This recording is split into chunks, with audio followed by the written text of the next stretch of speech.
लायो student union दानानै लायो जेरै कंग्रेसआ माने NSUI बानायदों बा BJPआ नोङो बिथांमोनाबो बानायदों आरो नोङो हाग्रामा महिलारियाबो BSU बानायदों नाथायबा एबसुआ माब्लाबाबो रावबो राजखान्थि हान्जानि सिङाव दाजानाय आफाद नङा एबसुआ हारिनि आफाद बर' हारिनि रायजो राजानि बर' आइ आफानि जोंनि फंबाय बिनानाव गथ' गथायफोरानो दिनै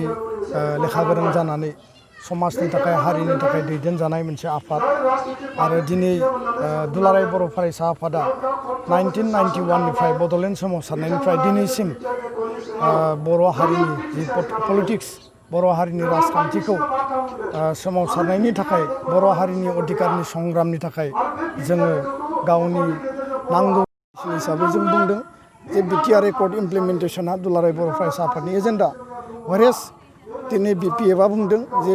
माने बिटिआरआ बिग जिर' भेलुलेस मिनिंलेस आरो जों बेखौ इमप्लिमेन्ट खालाया दा बिथांमोना लुबैयाखै जे जोंनि NDFBनि केडारफोरा रिहेबिलिटेसन मोन्थों बिथांमोना लुबैयाखै जे NDFBनि